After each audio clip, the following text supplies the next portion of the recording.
अरे जगन्नाथ जी किसके गंदे कपड़े धो रहे हैं? आइए देखते हैं इस कथा में। बहुत साल पहले पुरी के एक गांव में रहते थे हमारे माधव दास जी। एकदम अकेले, न आगे नाथ न पीछे पगहा, बस दिन रात जगन्नाथ जगन्नाथ। समुद्र के किनारे परे रहते थे और मंदिर के सिंहद्वार पर घंटों खड़े होकर बस टुकुर टुकुर महाप्रभु को देखते रहते। अरे प्रभु, आप ही माई हो, आप ही बाप हो। लेकिन हमारे जगन्नाथ जी को भक्तों की परीक्षा लेने में, उन्हें थोड़ा सताने में बड़ा आनंद आता है। बैठे बैठे सोचा, माधव का प्रेम तो पक्का है, लेकिन थोड़ा और पकाते हैं। और दे दी माधव दास जी को भयंकर बीमारी। ऐसी वैसी बीमारी नहीं, सीधा अतिसार। अब माधव दास जी अपनी झोपड़ी में पड़े हैं, न हिल पा रहे हैं न डुल पा रहे हैं। हालत ये हो गई कि जहाँ लेटे हैं वही कपड़े गंदे हो रहे हैं। आसपास के लोग जो कल तक बाबा जी करते थे, वो अब नाक पर कपड़ा रख के निकल रहे हैं। बोले, अरे राम राम, कितनी बदबू आ रही है, उधर मत जाना। माधव दास जी लेटे लेटे रो रहे हैं। हे प्रभु, अब तो उठा लो, ये शरीर अब चलता नहीं और ये गंदगी मुझसे देखी नहीं जाती। और दर्द के मारे एक दिन माधव दास जी बेहोश हो गए। जैसे ही माधव दास जी बेहोश हुए, हमारे ठाकुर जी का आसन डोल गया। बोले, अरे मेरा माधव बुला रहा है। और तुरंत जगन्नाथ जी, जो सोने के पलंग पर सोते हैं, वो एक सेवक का भेष बना के कमर पे गमछा कस के पहुँच गए माधव दास की झोपड़ी में। और वहाँ जाके क्या देखते हैं? माधव दास गंदगी में सने पड़े हैं। जगन्नाथ जी को घिन आएगी? अरे सवाल ही नहीं। उन्होंने अपने पीताम्बर को ऊपर खोसा और लग गए काम पे। जिन हाथों से पूरी दुनिया का चक्कर चलता है, उन हाथों से माधव दास के गंदे कपड़े धो रहे हैं। समुद्र से दौड़ दौड़ के पानी ला रहे हैं, झोपड़ी साफ कर रहे हैं, माधव दास को नहला रहे हैं। और तो और, जब माधव दास को होश आता तो पूछने लगते, अरे भाई तुम कौन हो? इतनी बदबू में मेरी सेवा क्यों कर रहे हो? ठाकुर जी मंद मंद मुस्कुरा के बोले, अरे बाबा, हम तो सेवक हैं। पता चला तुम बीमार हो तो चले आए, तुम चुपचाप पड़े रहो। माधव दास जी सोचे, बड़ा भला आदमी है। एक दिन माधव दास जी को थोड़ा आराम मिला तो देखा वो सेवक पैर दबा रहा है। लेकिन उस सेवक के शरीर से जो खुशबू आ रही थी, तुलसी, चंदन और कपूर की। माधव दास जी का माथा ठनका। बोले, ये खुशबू तो मेरे मंदिर वाले की है। ध्यान से देखा तो वो बड़ी बड़ी आंखें, वो ही मंद मुस्कान। माधव दास जी ने झट से हाथ पकड़ लिया। बोले, पकड़े गए प्रभु, ये आप हैं? और फूट फूट के रोने लगे।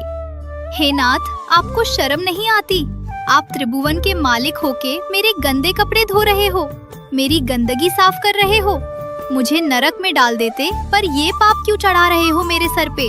जगन्नाथ जी हंस के बोले, अरे माधव, भक्त और भगवान में काहे का ऊंच नीच? जहाँ मेरा भक्त वहाँ मैं।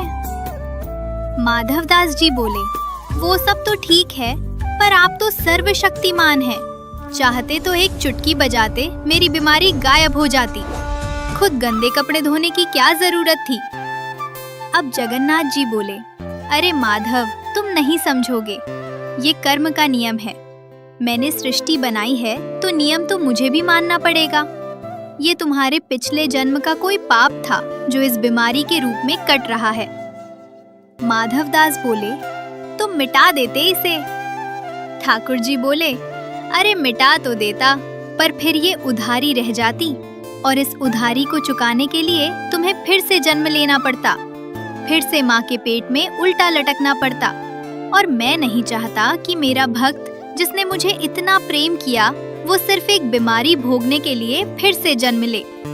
इसलिए सोचा, चलो मैं ही सेवा कर देता हूँ, तुम्हारा हिसाब किताब यही बराबर कर देते हैं। माधव दास जी सुन के सन्न रह गए। बोले, प्रभु, आप मेरे लिए इतना कष्ट सह रहे हैं? नहीं नहीं, अब आप यहाँ नहीं आएंगे, अब आप सेवा नहीं करेंगे, मुझसे ये पाप और नहीं होगा। जगन्नाथ जी बोले, लेकिन माधव, अभी तुम्हारे कर्म के 15 दिन और बचे हैं, 15 दिन तो भुगतना ही पड़ेगा। माधव दास जी जिद पे अड़ गए। 15 दिन क्या, 15 युग भुगत लूंगा, पर आपसे पैर नहीं दबवाऊंगा। आप जाओ यहाँ से। ठाकुर जी बोले, अच्छा, बड़ी जिद है तुम्हारी। ठीक है, तुम मेरी सेवा नहीं लेना चाहते ना, तो एक काम करते हैं, तुम्हारी 15 दिन की बीमारी हम ले लेते हैं। खुश? इससे पहले कि माधवदास कुछ बोलते, ठाकुर जी वहाँ से गायब और इधर माधवदास के शरीर में बिजली दौड़ी। एकदम चंगे हो गए, खड़े होके नाचने लगे। अरे मैं तो ठीक हो गया। दौड़े दौड़े मंदिर गए कि प्रभु को धन्यवाद करूं। मंदिर पहुंचे तो देखा सन्नाटा है। पंडा पुजारी मुंह लटकाए बैठे हैं। माधवदास बोले, अरे दरवाजा क्यों बंद है, दर्शन करने दो। पुजारी बोले, क्या दर्शन करोगे माधव? महाप्रभु को 104 डिग्री बुखार चढ़ गया है। अभी राजा को सपना आया है कि प्रभु ने अपने भक्त की बीमारी ले ली है। अब वो 15 दिन तक रजाई ओढ़ के सोएंगे, काढ़ा पिएंगे। माधवदास जी वहीं सिंहद्वार पर पछाड़ खा के गिर पड़े। हाँ राम, मेरी बला अपने सर ले ली। और तभी से ये नियम बन गया। आज भी साल में एक बार स्नान यात्रा के बाद जगन्नाथ जी बीमार पड़ते हैं। इसे अनसर कहते हैं। 15 दिन तक मंदिर बंद रहता है। भगवान को बुखार आता है, वैद्य आते हैं, काढ़ा पिलाया जाता है, फलों का रस भोग लगता है। और 15 दिन बाद जब ठाकुर जी ठीक होते हैं तो अंगड़ाई लेके कहते हैं, अरे बहुत दिन हो गए कमरे में पड़े पड़े, बड़ा मन ऊब गया है, चलो अब रथ निकालो, हम घूमने जाएंगे। और तब निकलती है जगन्नाथ रथ यात्रा। जैसे ही ये उद्घोष होता है, पूरी नगरी शंखनाद और जय जगन्नाथ के जयकारों से गूंज उठती है। कहानी का असली रोमांच तब शुरू होता है जब पहांडी रस्म के जरिए तीनों भारी विग्रहों को झूमते हुए मंदिर से बाहर लाया जाता है। राजा द्वारा रास्ते की सफाई करने के बाद लाखों भक्त दीवाने होकर उन विशाल रस्सियों को थाम लेते हैं। रास्ते में भक्तों का सैलाब उमड़ पड़ता है। कोई रथ को छूने की कोशिश करता है तो कोई बस एक झलक पाने को तरसता है। मान्यता है कि इन रथों के पहियों की धूल भी अगर माथे पर लग जाए तो जीवन सफल हो जाता है।